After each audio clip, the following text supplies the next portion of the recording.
Welcome to Dumpster Talk Podcast Episode 7. Today is Easter Sunday in 2026. This episode might not come out till later in the week, but I thought what better day to talk about religion than Easter Sunday, especially being an ex-Catholic.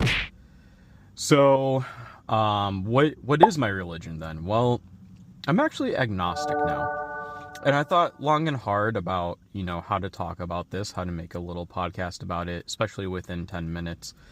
Because, obviously you can't fit years of knowledge, the Bible, other religions, everything, every thought you've ever had about religion into a 10-minute podcast.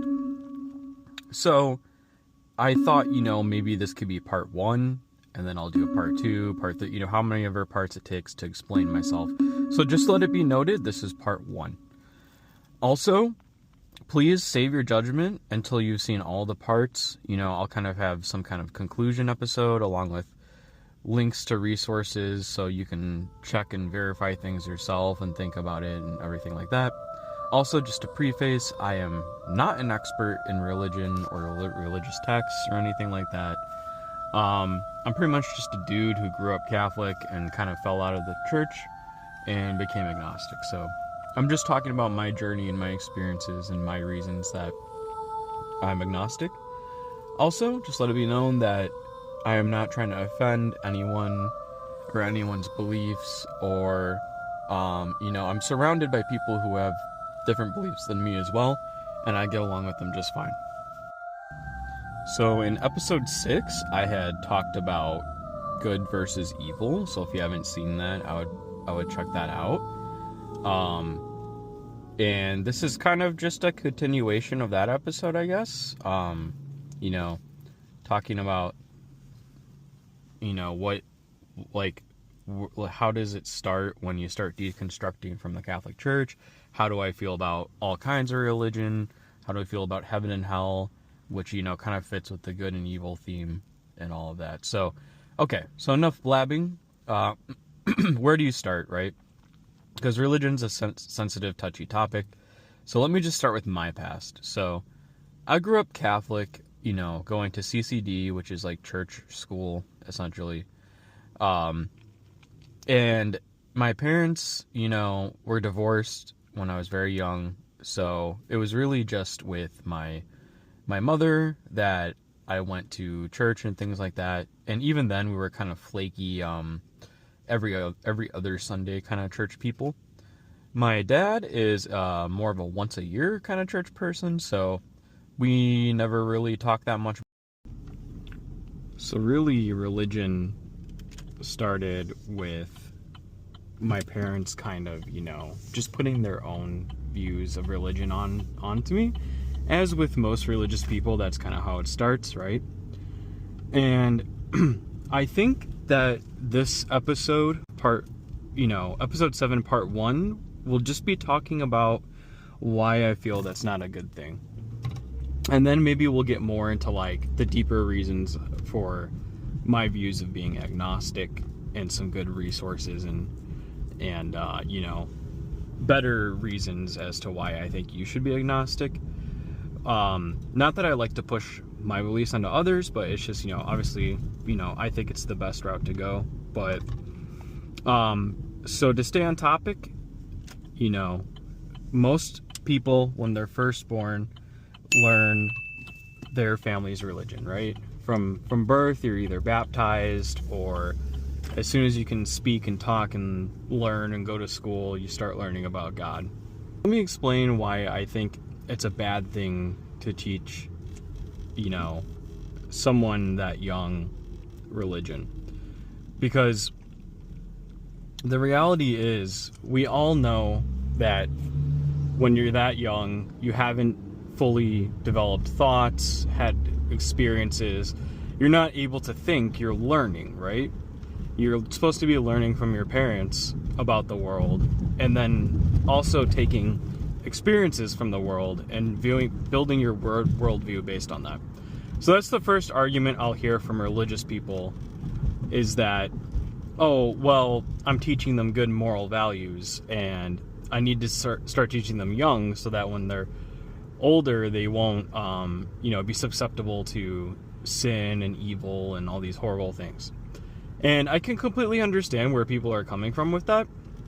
But the thing is, if you're not allowed to drink, if you're not allowed to drive, if you're not allowed to attend school on your own or choose what school you go to, you're not allowed to choose what subjects you learn in school, you're not allowed to do XYZ, then why is it okay to teach children about religion first thing? You know, they don't comprehend it. They can't understand what you're talking about. They just take it as fact. And that's the thing. It's an appeal to authority, right? Like, that's why they just trust their teachers and believe the world is good and, whatever my parents said must be true, right? And so that's why people like me who end up, disassociating from the Catholic Church or any other religion, really, the reason those thoughts start forming in our head is because we didn't find God for ourselves, right? We didn't have a spiritual awakening or one day hear God talking to us or read the Bible and it just suddenly clicked and we believed in God. We're just told this is true and and whatever you're feeling, those doubts, forget them.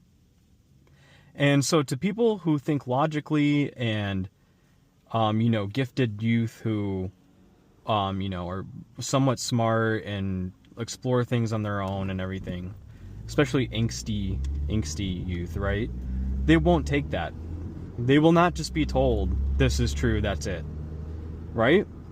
And so eventually in school, well, you're supposed to learn that that's what the scientific method does, is it's a hypothesis, right? That's been tested and tested and tested and tested. No one just says, blah, blah, blah, and then this is true. It's supposed to be years and years and years of experiments and testing and compiling that evidence, right, towards something. So especially if you're a youth who is into STEM, I feel like it's even easier to start questioning your faith. I think a great demonstration of deconstruction, kind of similar to how I was deconstructed, is if you watch Rhett and Link from the Good Mythical Morning Show, he has recently gone on this kind of spiritual awakening journey and awareness of deconstruction from religion. So I would definitely check out his videos. I think he's very well spoken and puts it in a very, thoughtful way as to why he feels deconstructed.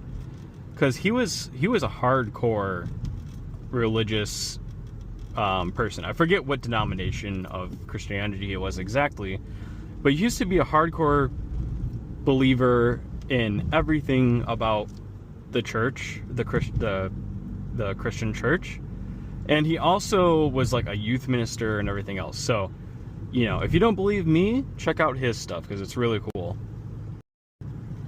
But yeah, my point being, he's a perfect example of someone who was just too smart to believe everything they were told. He had been questioning things about his religion for a long time, and then even in college and after college is when he began the deconstruction process. And that's for a lot of people who were once born religious and then find their own spiritual awakening. I think it's very rare for someone to grow up and then have a spiritual awakening that wasn't influenced by someone. Obviously, you don't have to just be in STEM or some smart person to kind of question that appeal to authority, right? Or just doing as you're told and not thinking about it. Like, obviously, there's other routes to becoming agnostic or an atheist, right? You could just be really into like counterculture, punk rock. You could be in another religion. You could be, have grown up with maybe parents who just never put you in that kind of environment. And it also could just be like the schooling that you had. You never just heard or really learned or thought about it. So that's my first couple of points as to why I'm agnostic, and also don't think it's right to teach the youth about religion until they're 18. Like, why can you have a job and learn about religion, which is like a really complex and really important topic that you need critical thinking abilities for before you're 18? But like, why is that okay? I just don't understand. It doesn't make any sense to me. I mean, a lot of these laws don't really make any sense to me. Like not being able to drink till 21, but you've had a job. Like, man, you should be able to drink after your job, man. If you got a job, like that shit sucks, you know? Like, you're telling me that the government or whatever doesn't think you're suited or fit or old enough or had enough life experience to decide for yourself if you could drink or drive or smoke or whatever, but you have the mental capacity to understand religion and God and make a definitive decision for yourself if it's real or not. Like, what? Bruh. Like, there's goddamn people who go to school for this shit and spend their whole lives thinking about it, and they still don't even know. Like, why does that make any sense? But I mean, obviously, yeah, like to the point earlier, like, you have to teach some kind of moral structure, and I do agree with that portion. I think it's a good starting point, a good mold, but I don't think you should just be straight up saying, this is the truth, that's it. If you don't believe it, you're wrong. I think you need to let people find the truth for themselves. And that's not just with religion. I feel like that's with pretty much everything.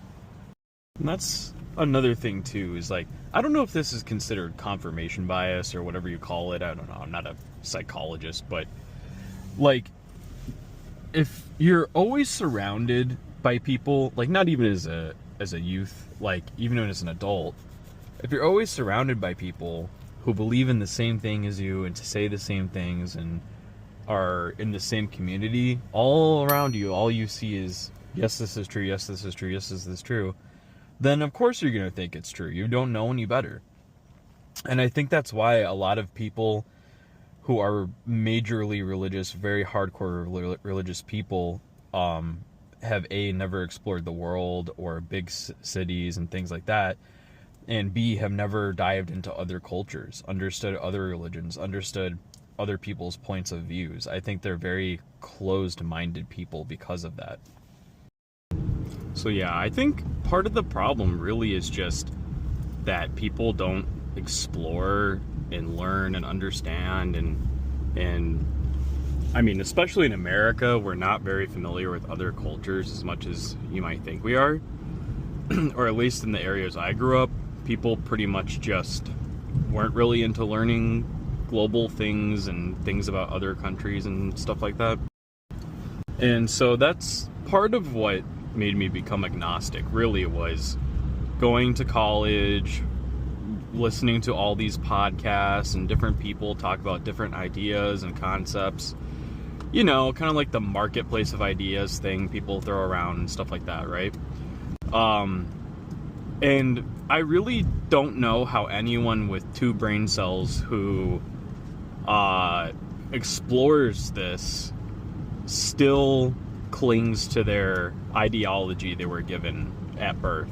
Like, it just doesn't make any sense logically when you think about it and when you start researching and exploring and stuff. Like I said, later I'm going to break all of these points into their own more thorough videos, so this is definitely just part 1 of these topics, but I'm kind of giving like an overall summary of why I'm agnostic, right? So that's the other thing, is like, just here's a high level kind of breakdown of like why I say that, and then later on I'll go into depth as to like, what did I mean by each of those things, right? Like actual facts, evidence, citations, you know, stuff like that. So if you've never read the book The Life of Pi or seen the movie, it is a beautiful story, and I definitely recommend you check it out. But spoiler warning, a lot of people get the theme and understanding of that book wrong. A lot of people think it's a journey of questioning your faith and then finding your faith through hardship. But that's really not what the book's about. The book is about a bunch of people telling this kid that their religion's right and his religion and the other religion's wrong, or that really in reality he kind of figures out that nobody really knows the answer.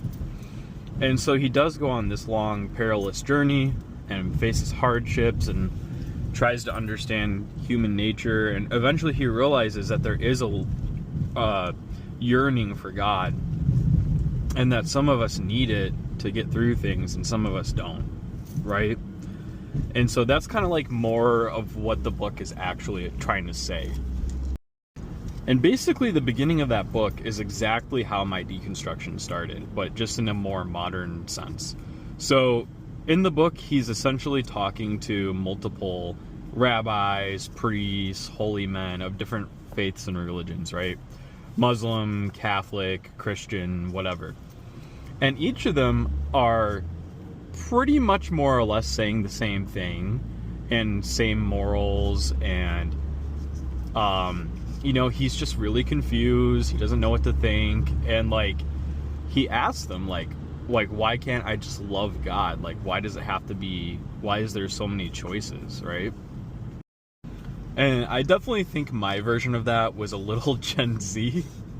So like I kind of had the same experience, but instead of talking to pastors and different rabbis and whatnot from, my local community, I had learned through YouTube videos and podcasts and, TikTok videos and all kinds of stuff from all the different kinds of religions and thinkings all around the world, And again, if you have two brain cells, you know what I'm saying. Like, once you get to that point, you realize, oh, either everyone is wrong and there's no God and people are just making things up, or they all are kind of on the same track, but they're just kind of calling it a different thing, right? And I mean, really, that's what it is. That's why there's so many different denominations of Christians and Muslims and so many different, branches even from those, like the Satanic Temple and blah, blah, blah. And then communities form around those, and they kind of more become about culture than scripture and stuff like that, right? So I think that's where it really starts when you start deconstructing, or at least for me. So what I learned from atheists is that they kind of take what they call like the null approach. So they say the burden of proof is on religious people, right? And I kind of agree. I think that if there's all these people saying all these things with no solid evidence, then the only logical, cold hard fact reason atheists would be right is the null hypothesis. So basically, there is no God. Now prove to me there is one, is what they're saying. And obviously there's different kinds of atheists. There's more extreme atheists, like anarchist atheists and stuff like that. But atheism is just saying, I don't believe in God, that's it, right? And so your next task as hopefully a logical thinker is, okay, so if all of these different people are saying God exists, but their God is the right God, how can they prove to me that their God is the right God? And I think that's really the third step. The third reason why I'm agnostic is just evidence, man. Like, I've heard time and time and time and time again from so many different religions, like, they either will use anecdotes, feelings, or like some random factoid, or quote unquote miracles, or like things like that, where at the end of the day it really just comes down to seeing is believing, right?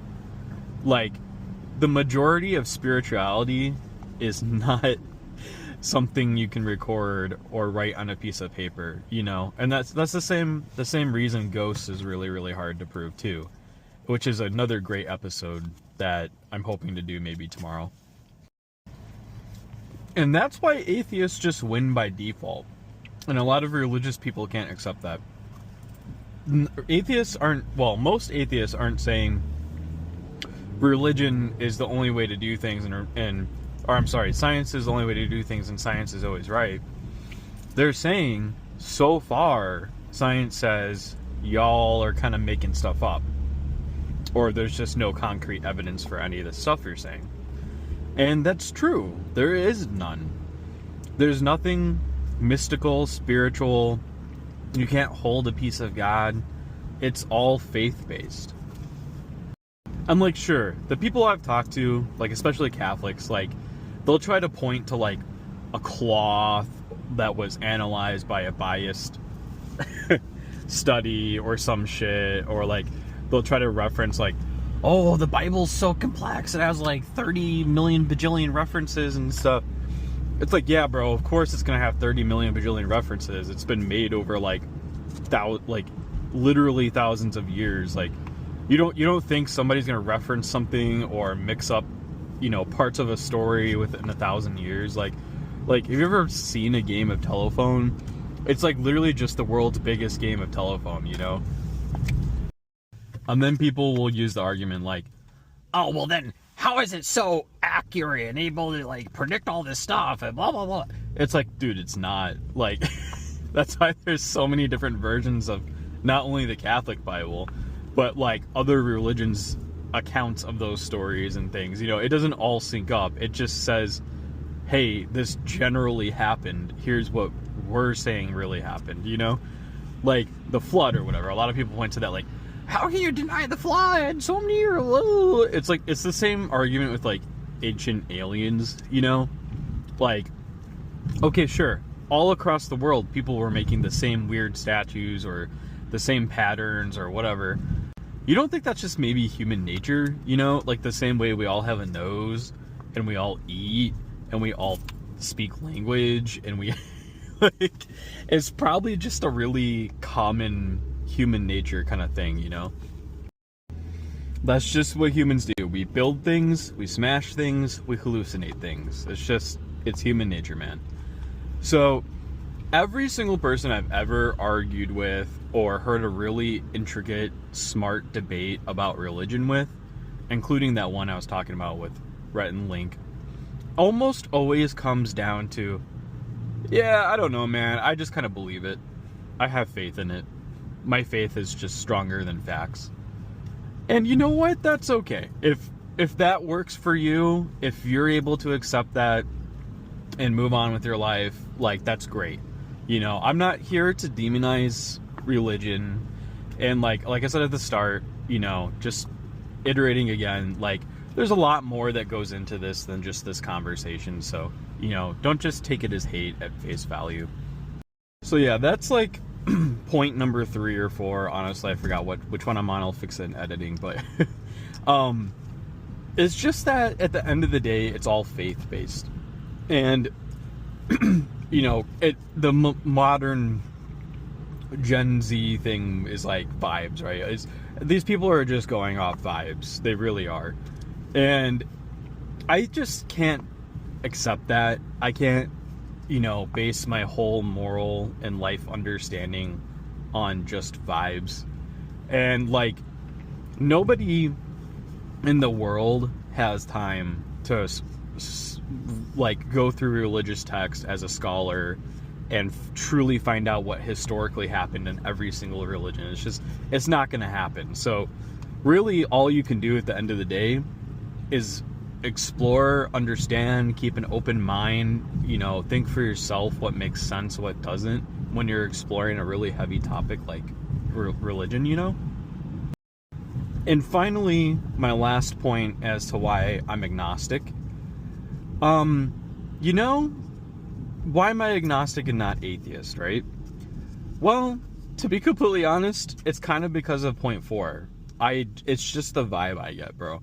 Like, I also don't have any concrete evidence that I could show a atheist that would change their mind. It's just this vibe I have that there is something out there in the world, or connecting all of us together, or some, karma, whatever you want to call it. Chaos, entropy for the science nerds out there. Whatever you want to call it, I do really feel somehow we are all connected in some weird way. And I just don't think anyone really knows the answer for sure. I think we're all just kind of going on vibes about that, but we can all sort of feel it, at least religious people, we can all kind of understand what that feeling is that we're talking about.